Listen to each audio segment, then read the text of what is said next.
and welcome to the FWI News Review. Coming up, Natural England warns over voluntary set-aside plans, new machines are showcased at SEMA, and we reveal the winner of our columnist competition. DEFRA's agreement to consider a voluntary replacement for set-aside led the conversation at the Norfolk Farming Conference this week. Johan Tasker reports. Thank you. Here at the Norfolk Farming Conference, Natural England Strategic Director Mark Felton said he would help farm leaders devise a voluntary replacement for set-aside, but he warned it would be difficult to stave off compulsory government measures. The government wants a new scheme to help reverse a decline in farmland bird numbers. Mr Felton said a voluntary scheme might work, but he believed it would be difficult to get enough farmers to sign up to it in some areas. Farmers from across Europe headed to the SEMA show in Paris this week to take a look at some of the top machinery on offer. The show was a chance for manufacturers to test the water in the current economic climate of one of Europe's largest agricultural machinery markets. Newly unveiled models included New Holland's hydrogen fuel cell tractor and its T7000 Auto Command CVT range.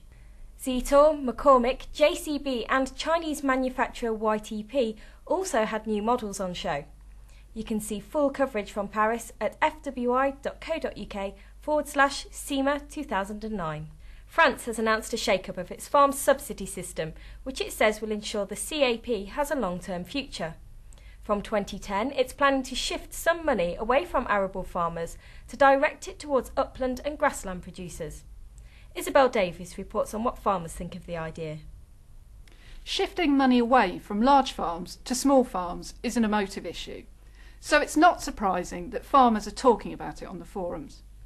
Corky says limiting payments to larger farms is a good idea. That's just what's needed over here, but I guess it will never come about because large arable farms have such clout with the NFU. Kansas Farmer says the idea is also on the table in the United States. President Obama has just announced he wants to shift government money from agribusiness towards family farms. But what is a family farm?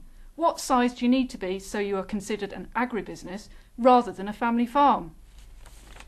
It's a critical question and one that UK farmers are asking too. But funnily enough, when people talk about payment capping, they always seem to think it should apply to anyone bigger than themselves. If you've got a view on this, join us at fwi.co.uk/payment limits. And finally, after an extensive search of farmers' other halves, we found ourselves a new Farmers Weekly columnist. Tim Ralph explains. We're very lucky. We always get a great response on Farmers Weekly when we look to recruit a new columnist.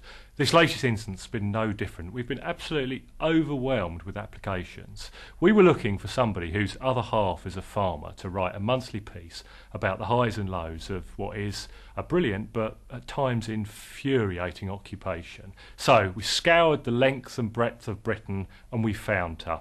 We found 37-year-old mum of three, mixed farmer Bella Hall from East Anglia. She'll be sharing her experiences with the readers of Farmers Weekly and the users of FWI every month. And you can read what she's been writing every month in the magazine and on our website.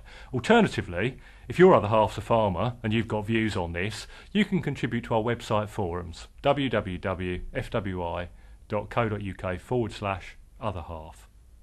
That's it from me. For all the latest news, go to fwi.co.uk.